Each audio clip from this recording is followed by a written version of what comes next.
Okay, so let's start with a comfortable seat for some time in meditation and then some pranayama. So please take the seat that is comfortably yours for sitting for 12 or 15 minutes.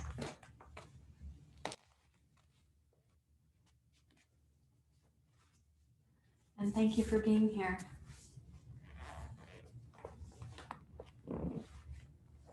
You're interested in the whole yoga. That's why you're here. That's also why I'm here. So please rest your hands in your lap. Let your eyes close.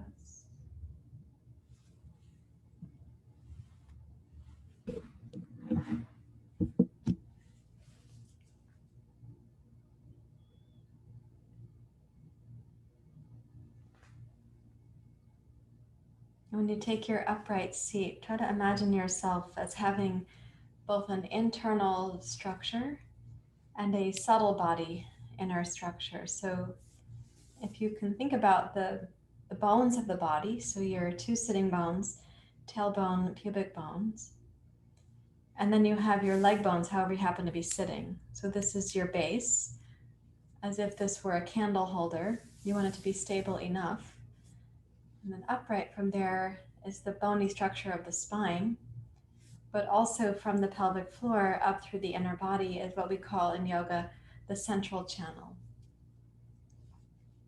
In Sanskrit, that's called Sushumna.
Now invite the base of your pose to be grounded and stable enough. And then as you're inwardly lifting upwards, start to use the breath, not a coercive breath, not a huge breath, but start to use your breath to find out what is the news of your inner body today.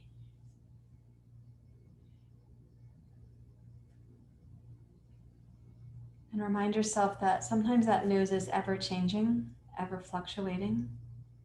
We do have moods and we have physiological shifts. We do have thoughts and ideas. We do experience disappointment or enthusiasm. So as you're getting the news of the body, try to also get the news of that which is deeper, like that in you, which is not mood fluctuations or physiological changes, but that in you which is, we say, constantly abiding.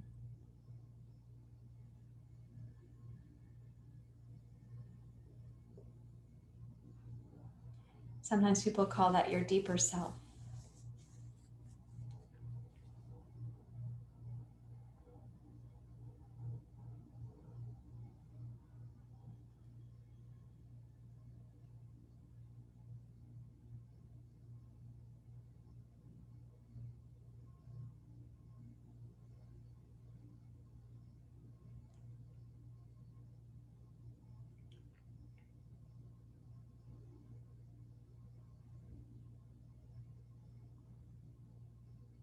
And from this breath sensing process, listen for what intention might guide your practice this morning. What is your intention for being here?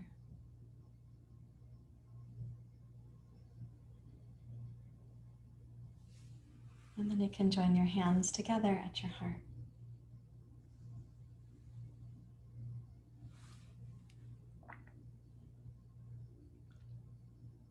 And we'll chant Sahana Vavatu together. Okay, let's begin.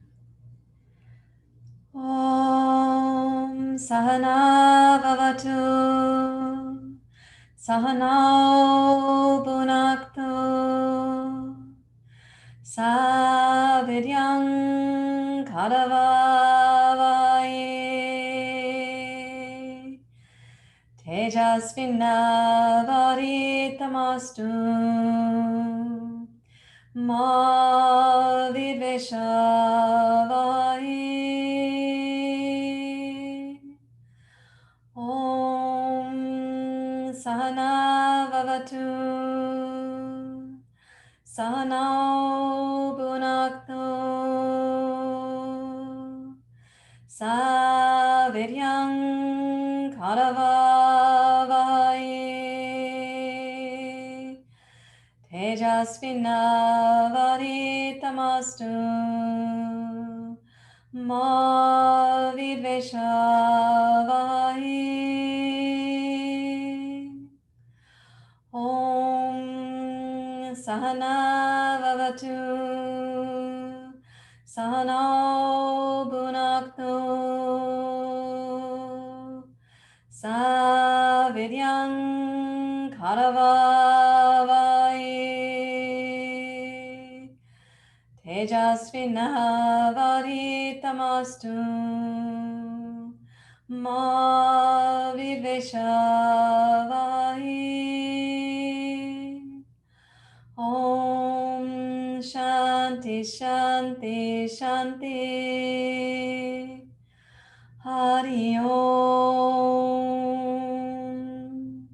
Shri Guru Pyo Namaha. Hari Om.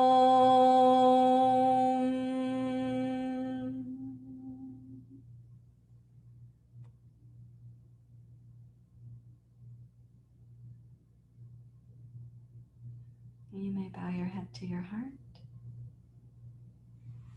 and release your hands and rest your hands out over your knees, please.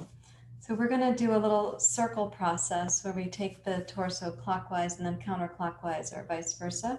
So place your hands out over your knees and think of moving from your navel center so that when you're moving around, it's not that your head is guiding, but rather that your head and your shoulders are following you moving from the navel center, from your belly button. It's like a place between the second and the third chakra.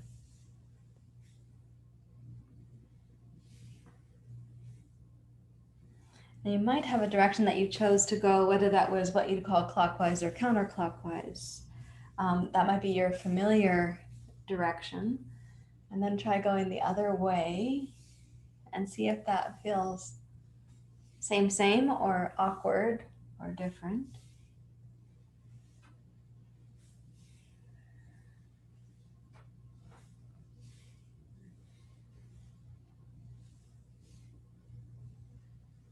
And then reverse again and take it a little bit faster.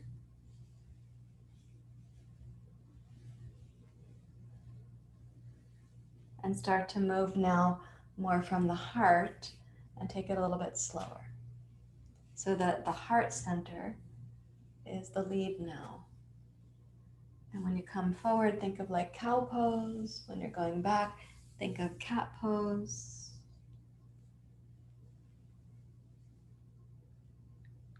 And then go down to the belly, reverse directions. Go again a little bit faster. So let's say we're stimulating the digestion and kind of giving a little squeeze to the inner organs here. And from the navel center, come up into your heart and start to go a little bit slower.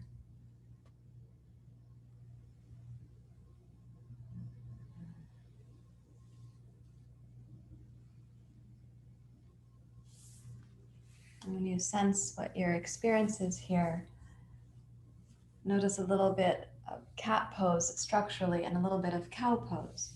at least structurally. So that's extension and flexion for the spine. And then please bring this back to center. And pause to notice what you've generated inside.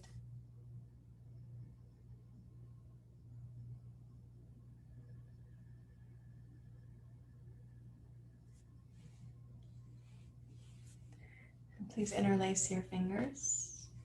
Take the heels of the hands down. So this is going to be Ujjayi breathing. This is a pranayama with what we call hasta vinyasa. It means that we're moving the arms. And this we've been doing for the last week or so. So heels of the hands down. And Ujjayi inhale. So go forward and up with your arms. So the pace of your breath and your body are synchronized. And then exhale, pull the hands down behind your head so your palms face the floor and your pinkies are at the base of your skull. Inhale, sweep your elbows forward. And as the breath comes up into your heart, also lift your elbows. And then exhale, level that off. Now inhale, bring your left elbow forward, your right elbow up, twist to your right. Exhale, level it off, elbows wide. Inhale, right elbow forward, left elbow up. Exhale, level that off. Okay. Inhale to go up. Ujjayi, exhale, twist to your right.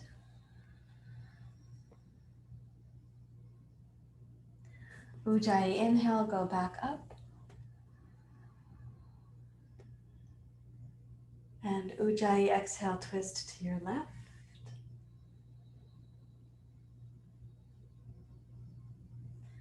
Ujjayi, inhale, go up. Last time, exhale, hands down behind your head. So this is Jalandhara Bandha. Inhale, elbows forward and up. Now this time, exhale, push the hands up and come into Jalandhara Bandha. And then inhale, open your arms wide and raise your chest, your heart, your gaze. And exhale, bring your hands back to your knees. And try to sit really still.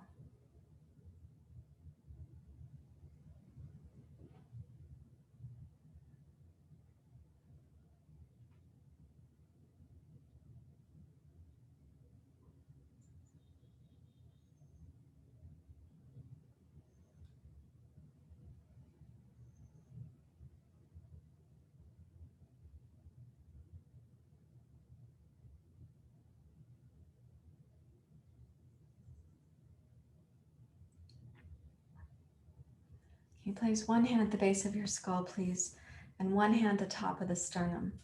When we do the top of the inhale, and then we come to Jalandhara Bandha with the exhale, I want you to add an awareness of lifting the base of the skull to help lift the top of the sternum. So if I push the chin forward, like I'm looking at a computer screen, for example, the sternum drops down.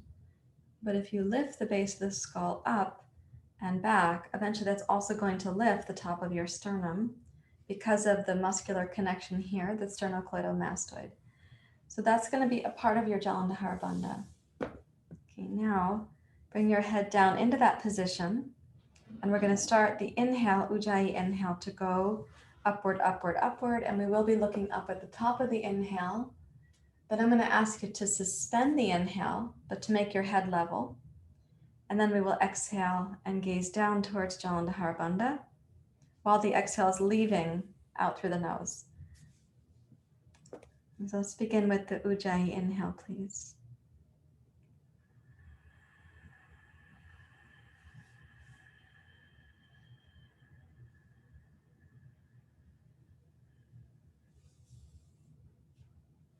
Suspending, you're going to level the head off.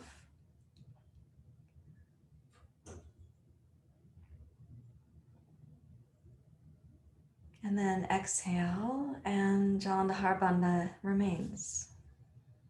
In fact, it deepens during your exhale.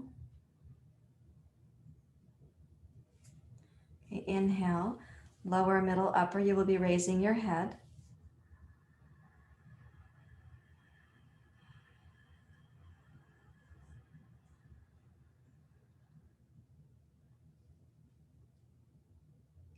And holding that suspension.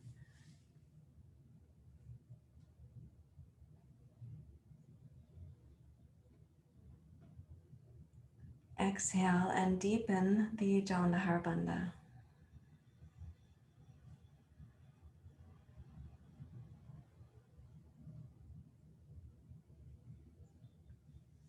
Again, inhale, going up.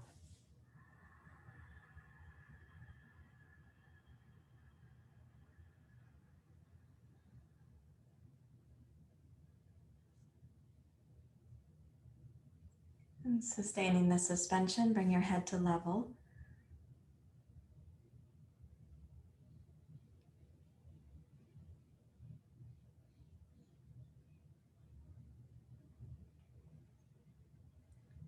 Exhale, deepen the Jalandhar Bandha.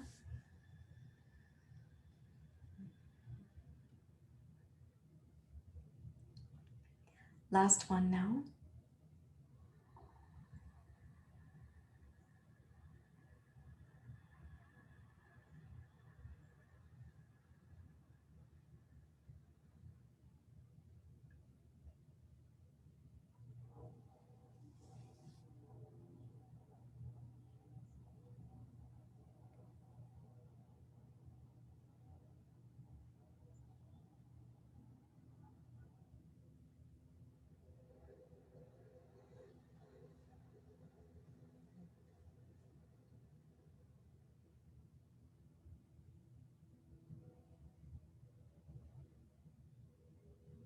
And then deeply relax. You can let the head come to level, but keep your gaze inward and downward towards your heart.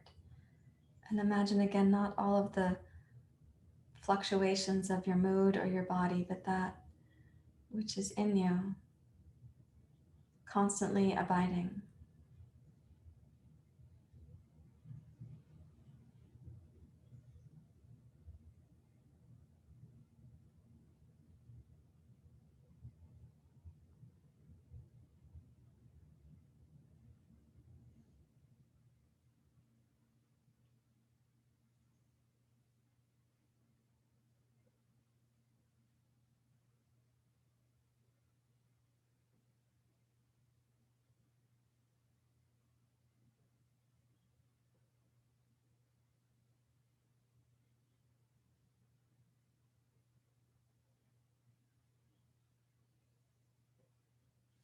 And then bringing this presence with you.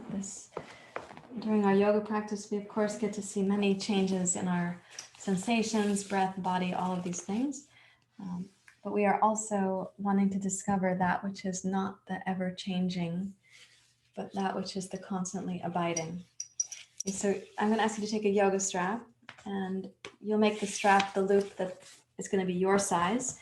Please lie on your back and have close by a couple of blocks. Let me turn myself around.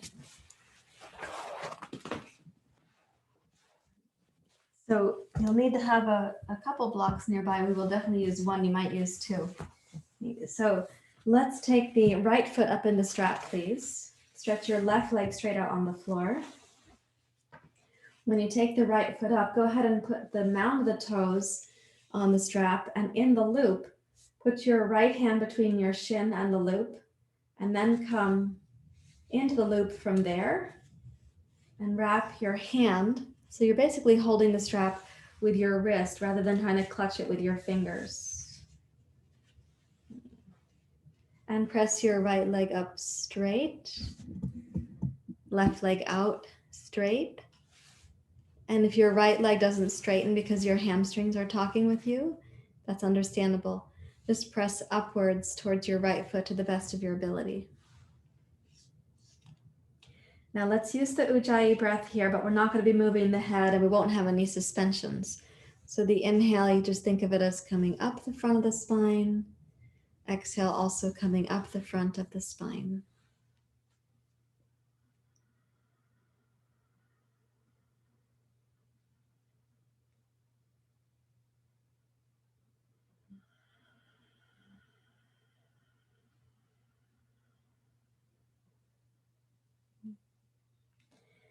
Now, once the Ujjayi breath is established and you do sense that your right leg is responding and that it's agreeable to this experience, then I'd like it to just rotate your right kneecap and your toes to the right. And that little bit of rotation, your leg is still vertical. That rotation is guided by some very tiny muscles at your right outer hip.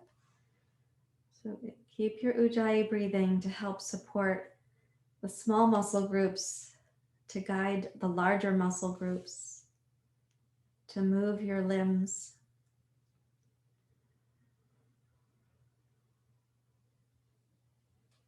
And then without your left leg popping up off the floor, and while your left hip stays grounded, start opening your right leg out to the side. There's going to be a couple places where you sense you're at your limitation, like maybe you feel like a little bit wobbly, or like gravity's going to pull you over to the right.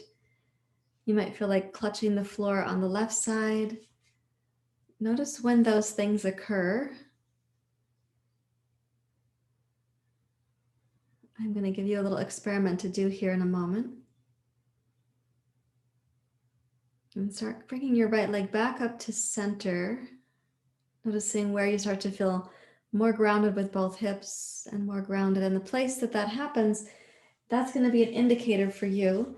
So you take the one block, just one block to start, place it on the flat setting and put it right outside your right hip. So you're going to scooch it up close so that if it was visible to the camera, it would be like this. I'm scooching it right up under my trochanter, so it's right there. Okay, so that's where the block's going to be on your right side. Okay. So I appreciate your willingness, because it'll be unusual, it will be different, and thanks for being willing to experiment. So you've got the block there and you scooch it into place. Reach up with your right leg, rotate your knee and your toes, and start coming out to the right, recognizing that the block will limit you, but it's also going to change your experience. So you're going to have pressure on that block at a place that could be a little bit tender. But notice what happens to the inner thigh of your right leg and how grounded is your left hip right now.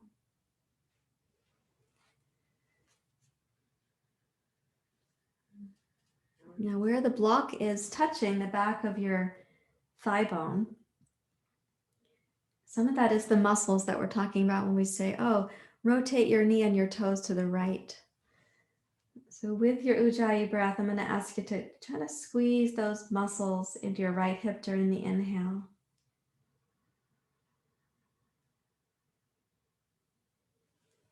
And then exhale and lengthen both legs.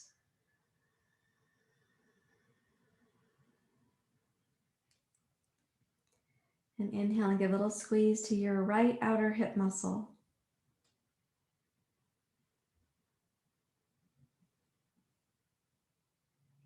And exhale to lengthen both legs.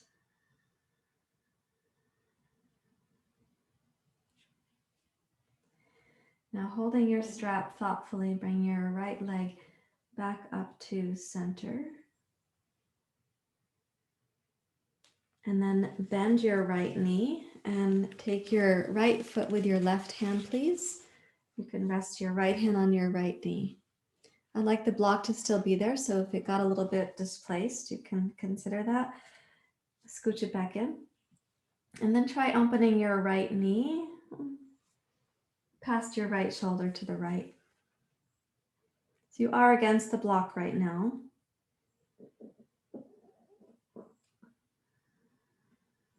And hug your left hand and your right ankle up towards your left shoulder. Right knee out past your right shoulder. Let's take a deep breath in. And then release your right foot and just place your right foot flat on the floor. The block is still right there. So when you place your foot down, you're going to sense the block is right behind this bony thing called the greater trochanter. Hold your block with your right hand if you need to. Raise your right knee up to your chest and take it down slowly. There's a little bony landmark right there. Okay, and float it up to the chest and down. Yes, it's a massage. And roll it up.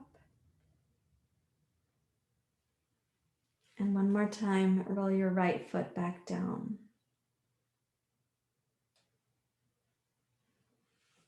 And then slide your block out to the right and slide your right leg straight out and take notice between your two hips and your two legs.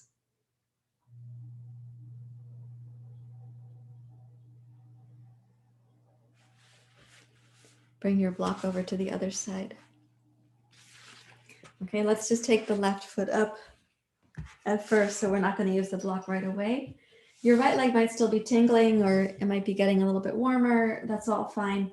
Take the left foot up, please. Put your hand between your shin and your strap so you can reach in and hold your strap. We're not using the block just yet, so don't scooch it into position. First, just go straight up with the left leg.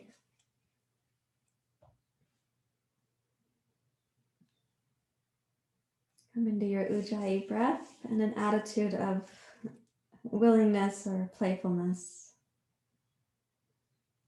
Rotate your left knee and your toes to your left and start to come out to the left side, and notice when you feel kind of tippy.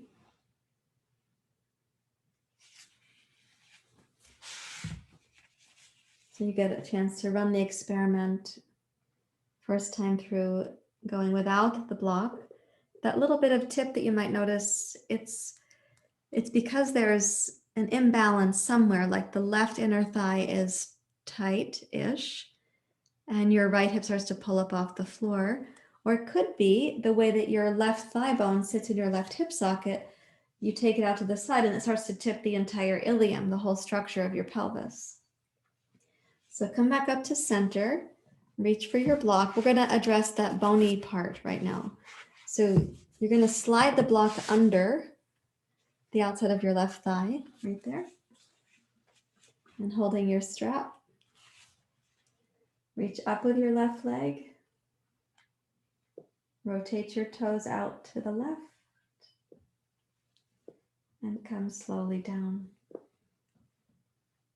Knowing that you are going to be on that block, so that is going to be like a massage to your outer thigh bone.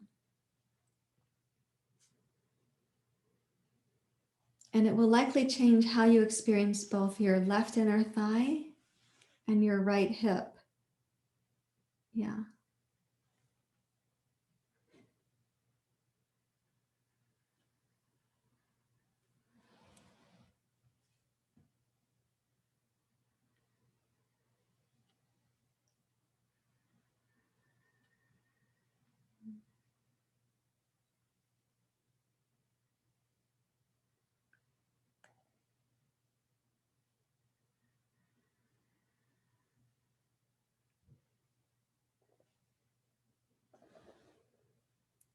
Okay, now slowly, slowly glide your left leg back up. Keep your right hip grounded. You have been on that block, will stay on the block. You can hold the strap with your right hand if you need to, or as you bend your left knee, hold your right ankle, your left ankle with your right hand, excuse me, and your left hand can glide your left knee. So if your head was at noon and your right foot was at 6, you're aiming your left knee towards what I'm going to call 2 o'clock.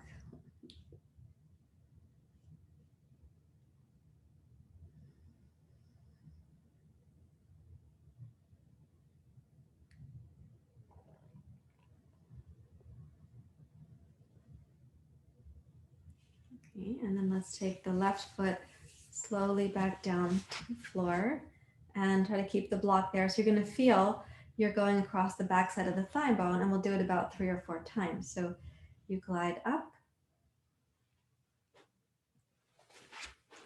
and glide down.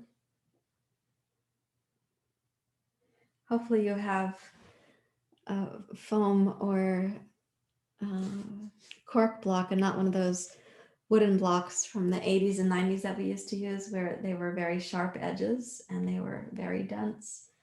Hopefully this is more gentle than that for you. And by the way, the standard 4-inch block is the one that I'm recommending. The skinnier blocks might not work in this case. And then let's take the left leg out. All right, now let's find out if without the block, your leg would stay in a better position and you would tip your pelvis over very little or not at all. So take your right leg up in your strap. Rotate your right knee and your toes to the right and open your right leg out to the side. Try to squeeze the muscles at the right outer hip as you're going down. And see if your pelvis can stay more level this time. So that means that you're not letting the right thigh bone just take the whole pelvis and tip over to your right. Squeeze the right outer hip muscles. You're going to tone those a little bit. Yeah.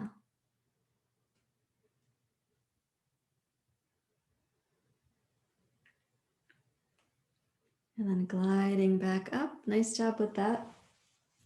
Take the strap with your left hand. Release your right foot down. Replace it with your left. And try similarly. So we're going to try to keep the pelvis level. Rotate your left knee and toes to your left. And squeeze the left outer hip right where the block was. Give a little squeeze right there as you open out to your left. Doing your best to keep your right hip and pelvis stable.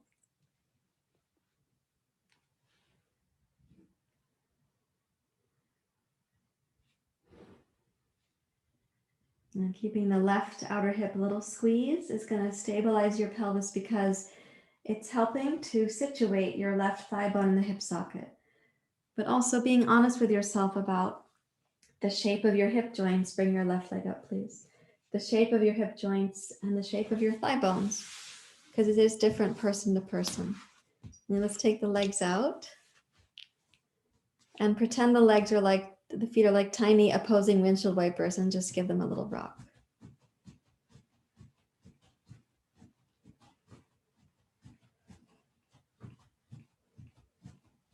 You might even notice that when you're doing this with your feet, one of your legs rotates in better than the other one, or one rotates out better than the other one, or just that they're different.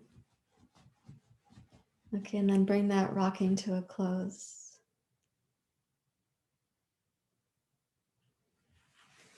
Maybe there's a little tingle that goes down the legs. Okay, so let's put the strap aside. Please bend your knees. Roll to your side and come up. Okay. And we're going to play with downward dog and one-legged dog pose in our sun salutation. I have a situation where that light's coming off the floor here in my yoga room, so just let me get that. I don't have to wear sunglasses during class then. Just a moment, please.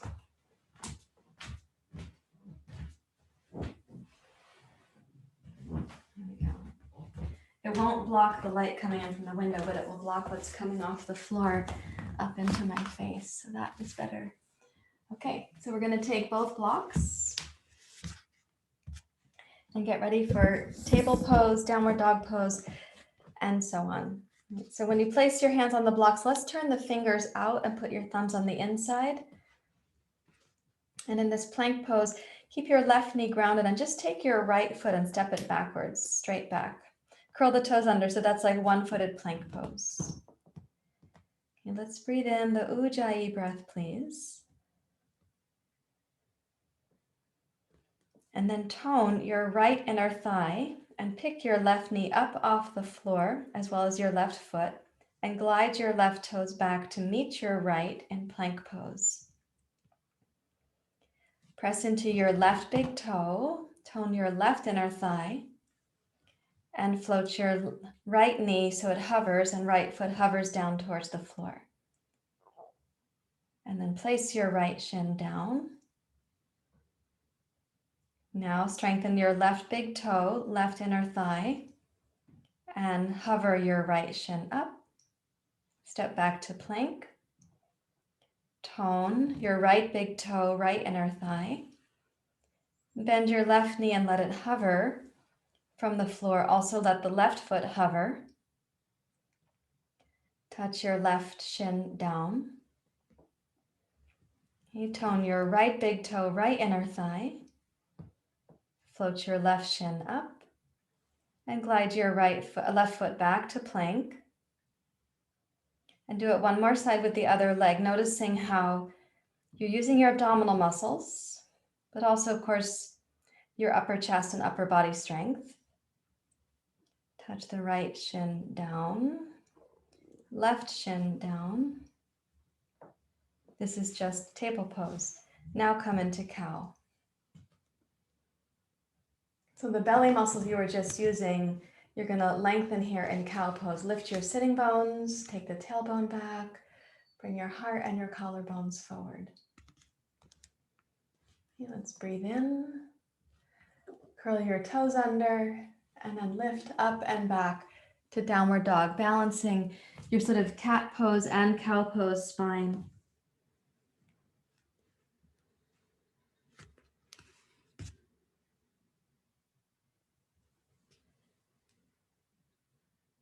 Now in the downward dog pose, when you have your hands on your blocks, I recommend your dog pose is a little bit shorter than your regular dog pose.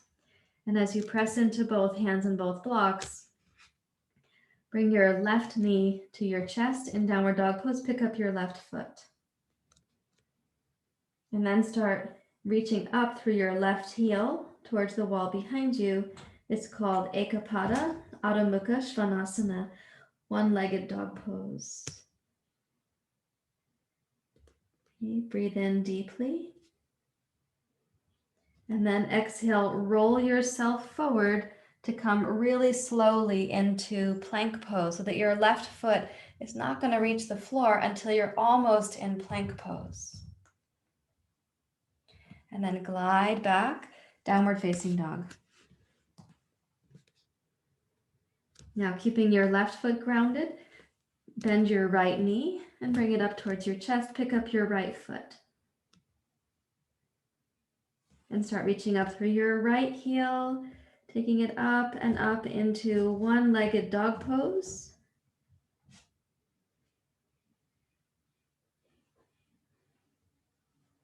And then begin to come forward. So you're going to glide into plank pose, and your right foot doesn't have to come to the floor until you're almost all the way in your plank pose. And then glide that back to downward facing dog pose again. So that's the beginning of an exploration. Please step your right foot forward, left foot forward, come to Uttanasana.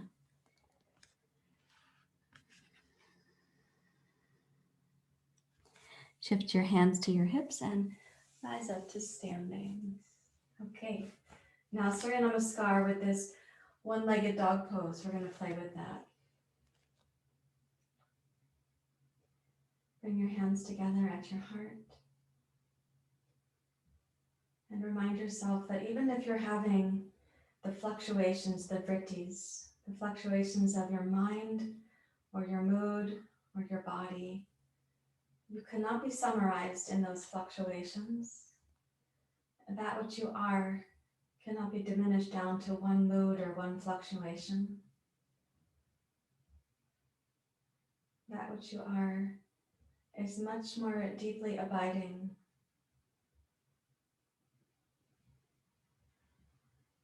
It also can't be amplified. It cannot be diminished, it cannot be amplified.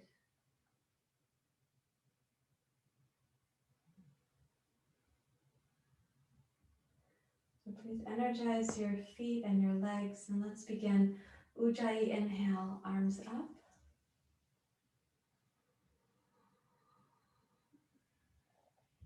chair pose, squeeze the muscles right behind your hips where the block was earlier.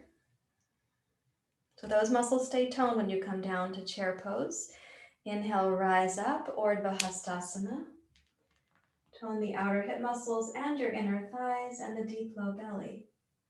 Then exhale, bow forward, Uttanasana. Inhale, glide forward through your heart. Lift the base of your skull. Exhale, take your left toes straight back. Energize your left big toe and your inner thigh. Please rise up, crescent lunge. Very nice. Okay, exhale, arms wide. And as you touch the two blocks, you're going to step into plank pose. Inhale, plank. Okay, exhale, downward facing dog.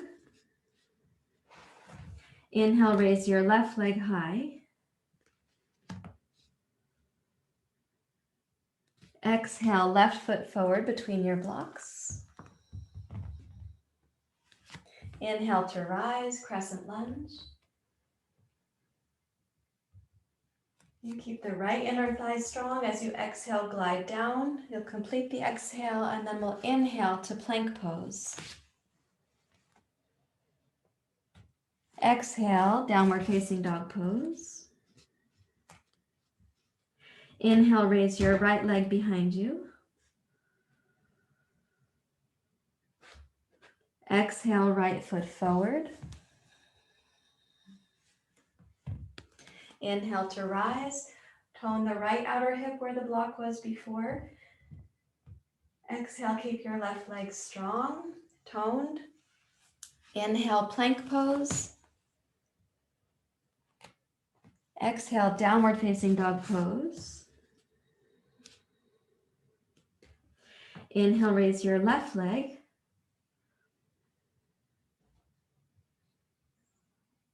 Exhale, left foot forward. Inhale, rise. Tone your left outer hip and hamstrings too. Exhale, descend. Inhale, plank. Exhale, downward facing dog. And one more time, raise your right leg high. And exhale, float your right foot forward. Step your left foot forward, Uttanasana. Inhale, rise up. Exhale, hands to your heart.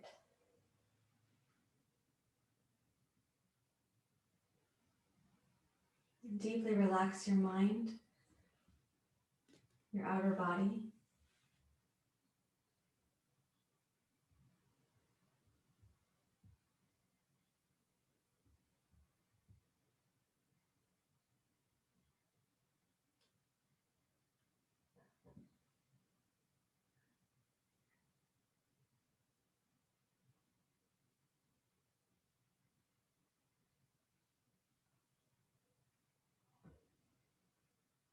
And please release both hands. And let's come down to Uttanasana. Place your hands on the blocks, please.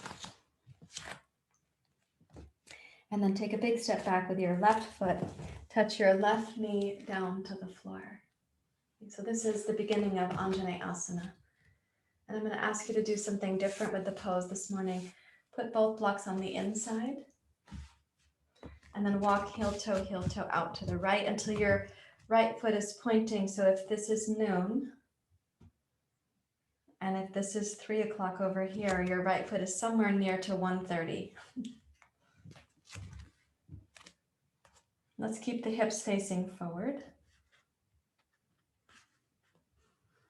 And using the right outer hip muscles from earlier, you can press your right knee open, but I want you to think of it, yeah, the knee's going to go open, but think of it even more that you're going to hug your right outer hip towards the midline. And lengthen your right inner thigh towards that 1:30 mark on the clock.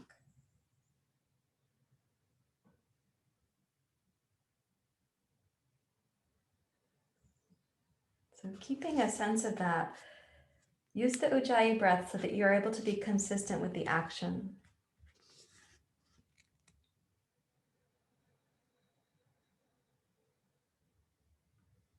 And with your right leg remaining steady, strengthen your left big toe, left inner thigh, and slowly straighten your left leg behind you.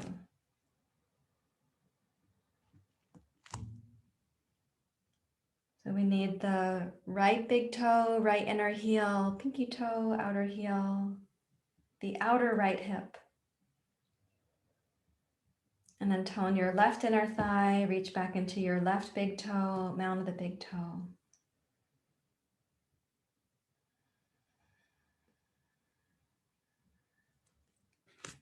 Now press firmly into your left arm and inhale, twist to your right, but without distorting or changing the legs.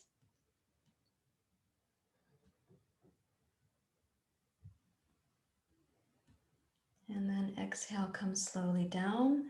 Press into the strength of both arms and float your right knee up to your right elbow and then step it back to plank pose.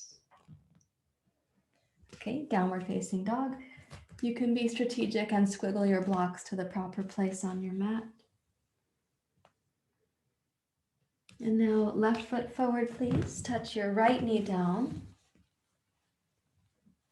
And put the blocks on the inside of your left ankle. We're going to walk out to what we can call, 11:30. And press your left knee out. Lengthen the inner left thigh, but tone your left outer hip. So there's a feeling that you're hugging the outer hip to center, towards the midline.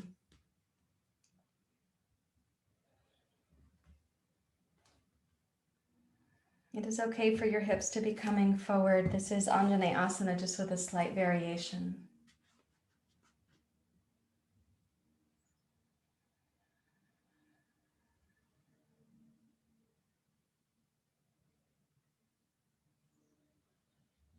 When you tone the left outer hip, one way to sustain that is to use your foot to kind of dial it in. So if you press all four corners of your left foot down and you picture that you're going to like rotate your left foot on the floor, but you can't actually move it because it's stuck to the floor. If you're going to rotate it out slightly, your left outer hip muscles should actually turn on. So curl the right toes under, and as you lengthen and strengthen your right inner thigh, don't lose touch with your left outer hip.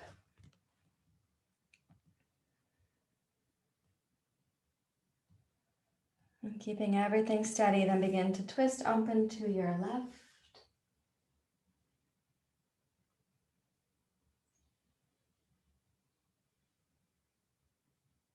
And with the Ujjayi breath, slowly glide your left hand down, stabilize.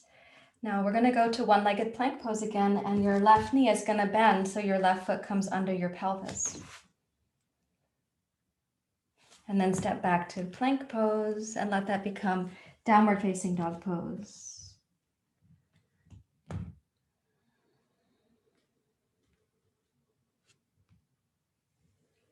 And let's roll forward, touch your knees to the floor.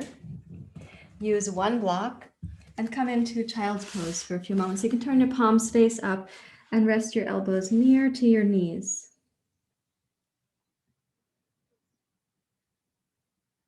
And sense it again that even though you may be having these different sensations, different moods or thoughts, these Vrttis may be going by, these fluctuations, there's also an essential you, that which is constantly abiding, that which is not coming and going. You can't amplify it, and it can't be diminished.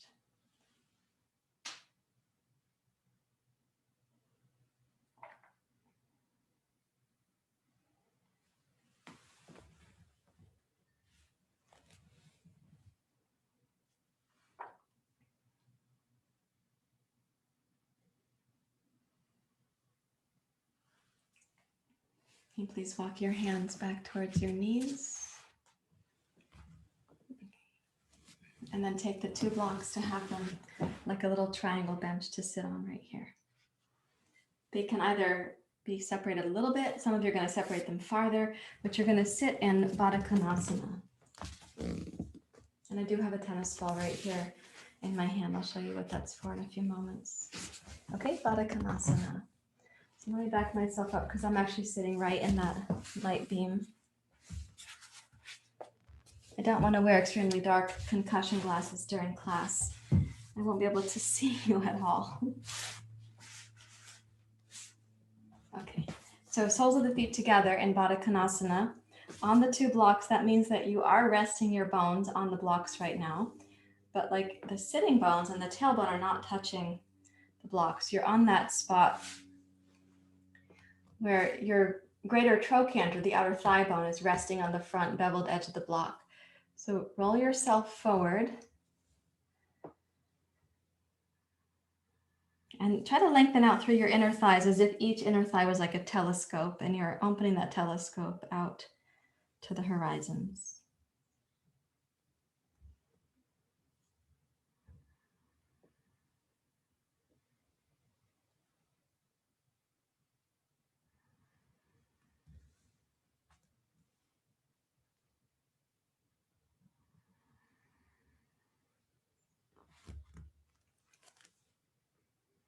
So when you come forward like this, you are on the outer thigh bone. Like I was saying, you're not actually having your sitting bones or your tailbone on the 2 blocks. Also, because you're a little bit elevated with the 2 blocks, you might be coming more forward than you would if you were sitting on the floor.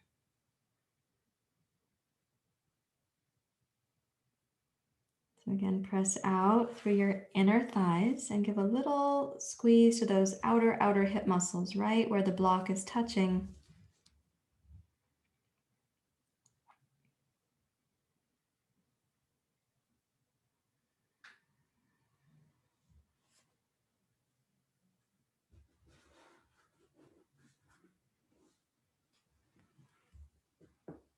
And then bring yourself back upright.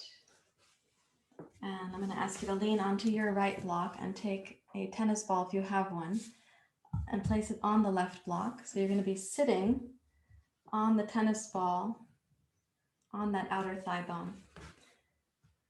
So I'm sitting on it right now. And so what happens is the ball is right under the back of the trochanter. And if you move your knee across, you end up discovering that there are in fact little juicy bits, little bits of muscle right back there. If you don't have a tennis ball at the ready, you have to ask your dog to give up theirs. And if you don't have that either, what you can do is take this block and put it up on the medium setting and sit on the beveled edge of the block. And you go across the beveled edge with that part of your outer hip. For some of you, that's going to be more firm than the tennis ball. And if your tennis ball is new, it's going to feel like it's more firm than the beveled edge of the block. If you have a used tennis ball, if you have a tennis ball soaked by your dog's saliva, that'll be a little more squishy. This is not a dog's tennis ball, the one that I'm using. So this little fanning in and out here, this is how you discover, oh, there's a lot going on back there that you may not have known about. When you go out, make a little squeeze to the muscles where the tennis ball or the beveled edge of the block are. And what you might notice is that stretches the inner thigh, not because just your knee's out, but because you're squeezing these muscles at the back of your thigh bone.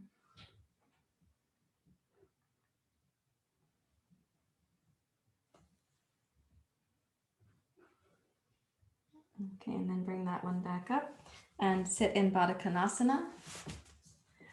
Lean onto your left block, pick up your right hip so the ball is going to go right behind your thigh bone there. It's not your sitting bone, you're actually sitting on it on the back of the thigh bone. You can smile about it an hour later. And again, if you don't have a tennis ball, you just take this block and make it taller so it's on the medium setting, and you sit so that it's right under your thigh bone, and we are going out. And when you go out, I want you to give a little squeeze to those muscles right behind the thigh bone, right where the beveled edge of the block is, giving this tiny massage.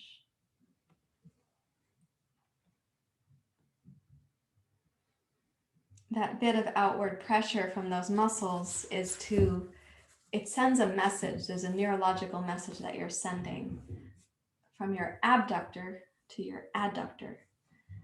What you're asking for is that the adductor feels like, okay, I can let that be a little bit longer. I can rely on the stability of the outer abductors and not grip here for stability.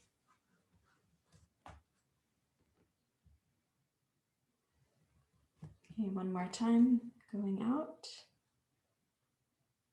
And bring your knee back in. Set the tennis ball aside. Return to your Baddha Konasana. Let's see how it feels.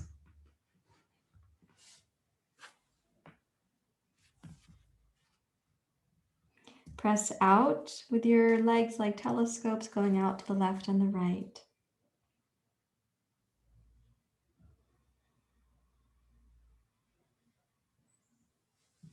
Notice if there's any greater capacity for your pelvis to rotate over your thigh bones.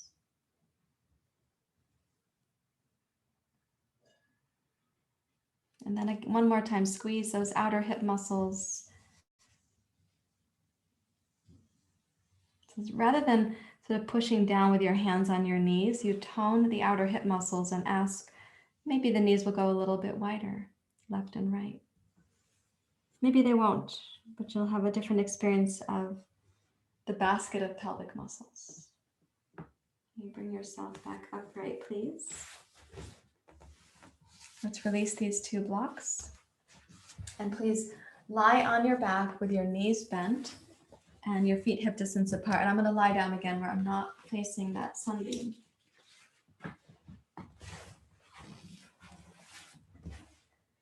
Okay. Knees bent, feet flat on the floor, please.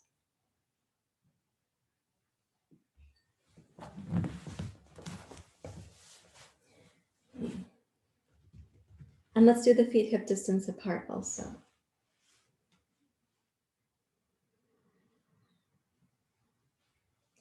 Now bring the soles of your feet together and take the knees out to the side and see what's happening this morning for you with your pelvis and inner thigh connection. And it's possible that you're going to have more sensation than you would have expected in different places. Like you might feel parts of the inner groin that you would otherwise not have noticed. It's also possible that you're going to have a little bit more ease somewhere.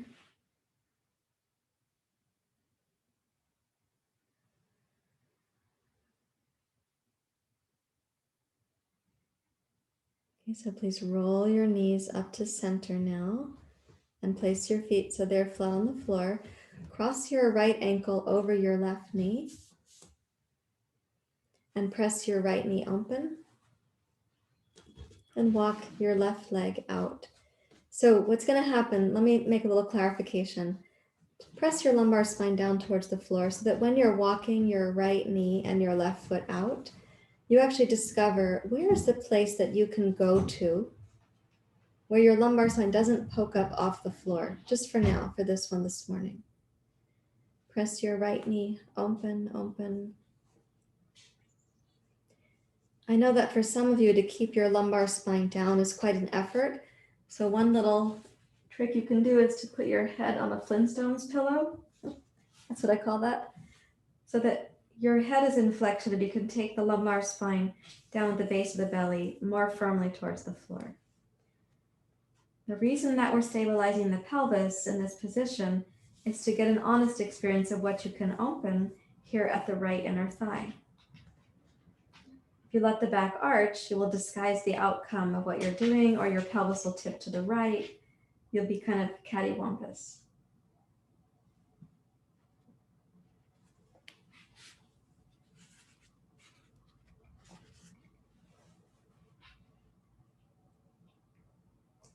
So begin to zip your pubic bone up towards your belly button and glide both knees back up to center. And then step your right foot flat on the floor and cross your left ankle over your right knee. And start by just pressing your left knee out, a little bit out and a little bit like a telescope. And then start walking your right foot out. You might have two really different hips. You might need your Flintstones pillow. And we are taking the right leg out only as straight as you can do while keeping the lumbar spine down.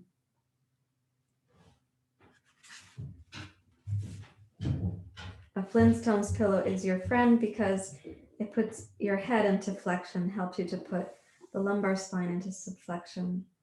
So you're getting a real check-in about your pelvis.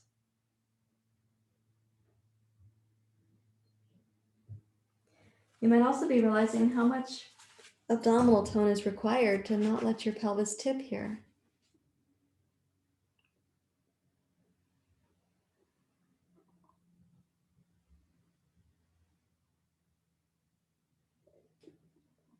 And zipping the pubic bone up towards your belly button does further tone the lower portion of the abdomen.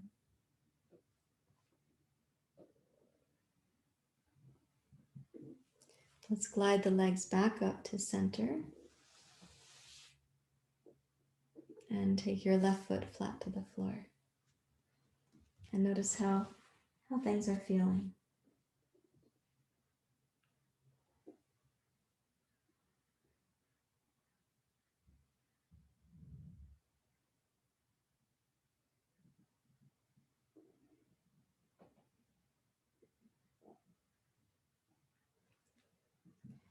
Okay, I'd like you to reach for your blanket, please, to put under your pelvis. You can take your blanket in the storage fold, depending on how you store your blankets. So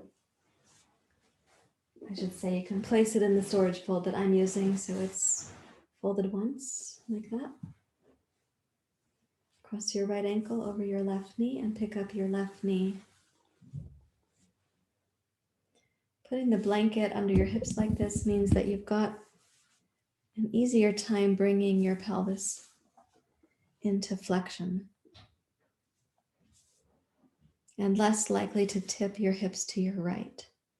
So see if you can check on the blanket that you've got equal presence from your left hip and your right hip on the blanket.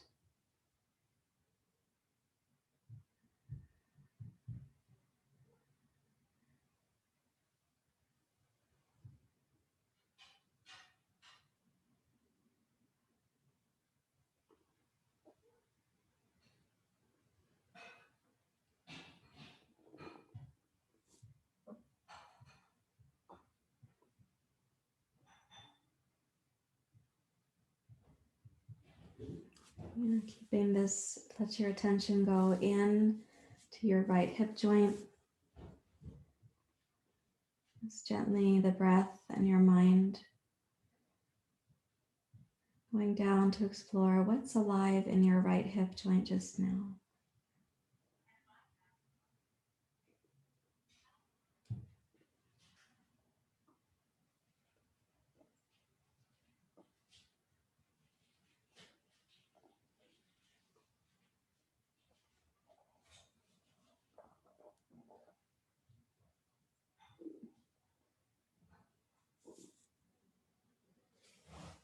And then please release your left foot down to the floor and take your right foot down next to your left. Cross your left ankle over your right knee with your hips still elevated. When you come up, you're going to have an easier time putting the pelvis into flexion and also not tipping over to your left. You can check that you're kind of equally weighted there on the back of your blanket.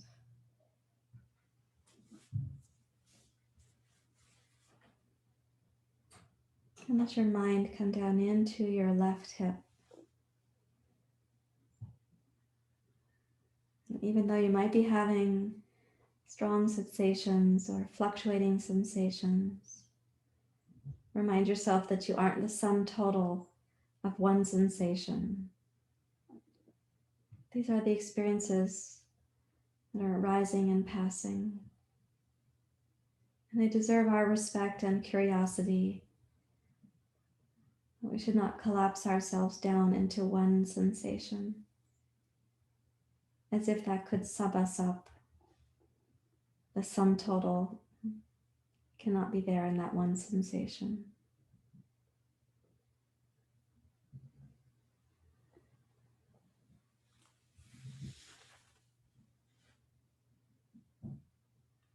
Notice what is unfolding within your left hip as you give your attention to it without judging,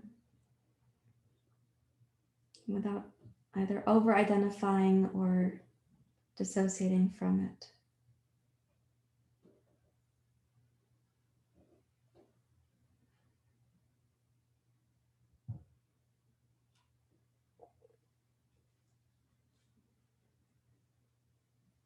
You can release your left foot down.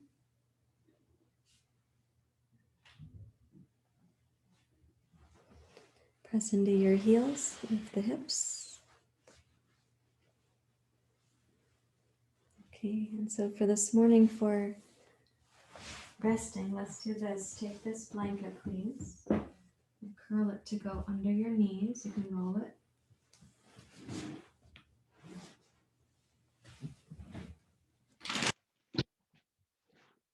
Reach for your sandbag or your rice bag, which is what I'm going to be using.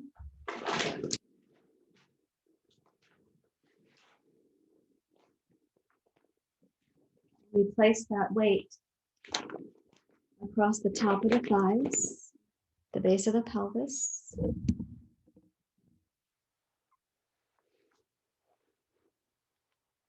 Take the legs out, adjust the sacrum if you need to, and then open your arms and palms face up, please. This is the most important part of your practice right now because of all the energy that you've moved and these messages and kind of nuances that you've generated inside.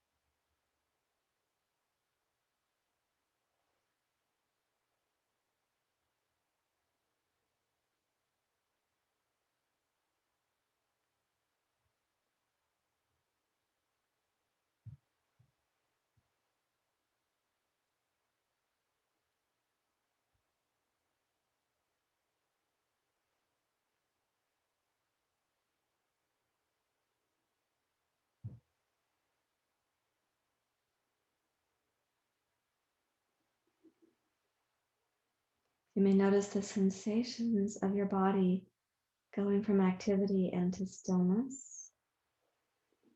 Resist the urge to think or plan or daydream. Try to quietly notice.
Allow your body to get heavier with relaxation.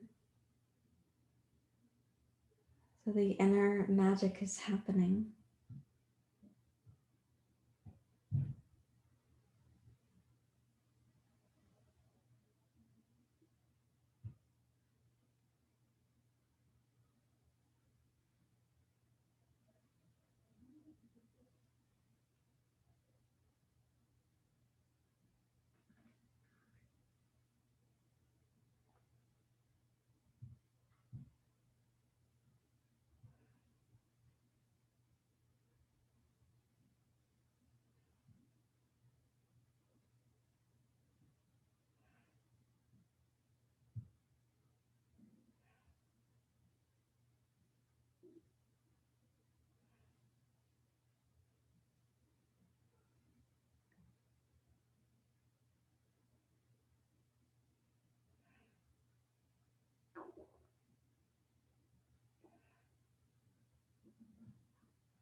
Allow your body, your mind, your fingers, your thumbs to be kind of limp right now, not taking any particular action.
We will rest a short while more. It's a really precious, precious time to let the teachings soak into your body.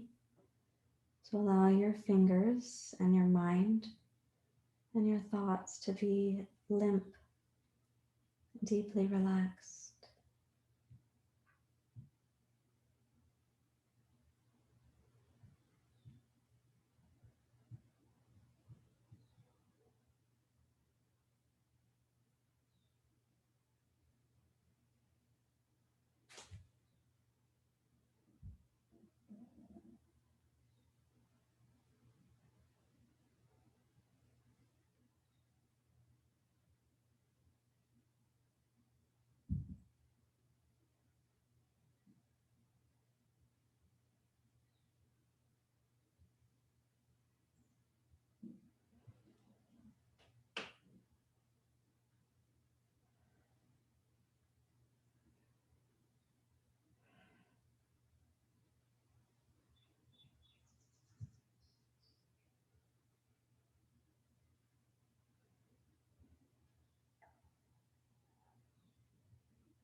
Now the last minute for resting.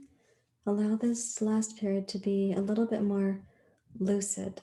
So you're still at rest, but you can have your awareness come in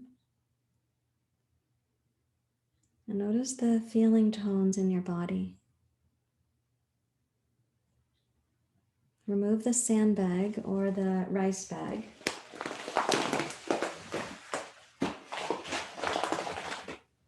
And notice the feeling tones with the absence of the weight on your lap.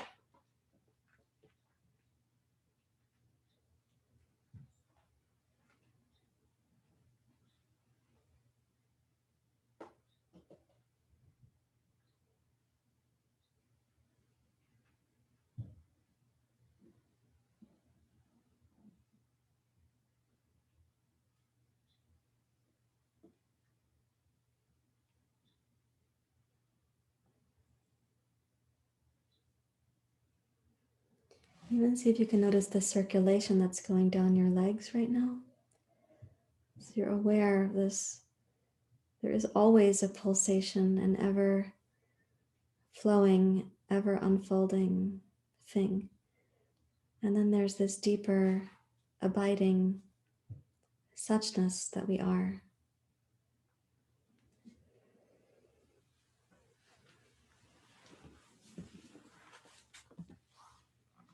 You can gently wiggle your fingers and your toes. And please make your personal, thoughtful transition from Shavasana. Please.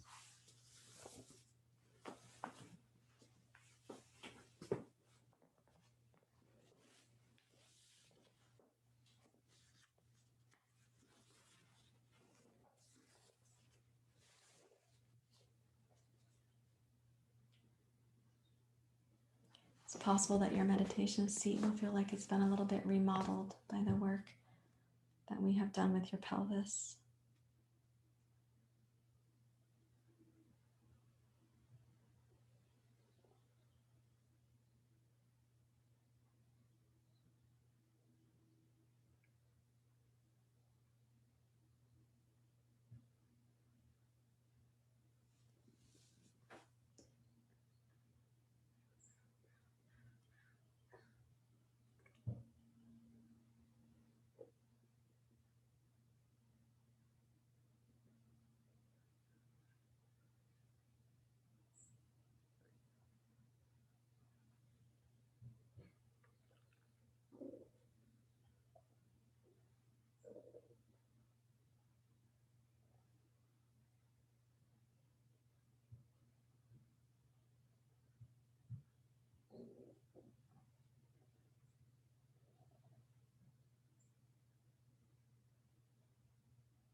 And see if you may be able to sit in the quiet, the stillness beneath the Vrttis, the fluctuations.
And resting in this quiet, even if thoughts come, fluctuations come, we don't need to follow them right now.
Please bring your hands together at your heart.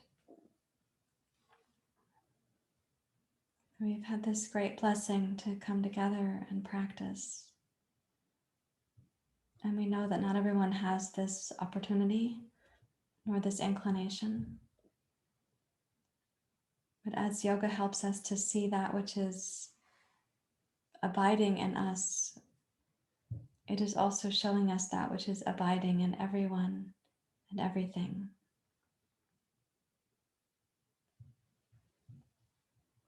May we see clearly today ourselves and each other.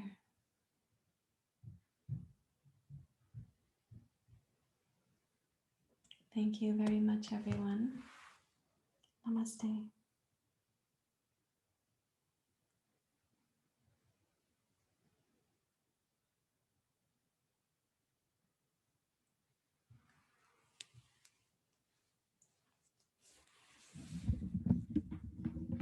I will come up closer to see you.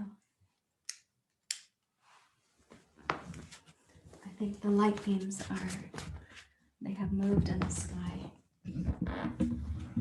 So it'll be easier.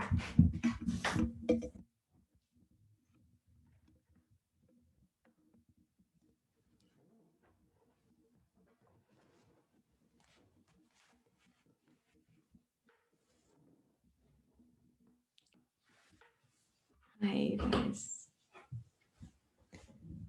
I have to switch my spotlight.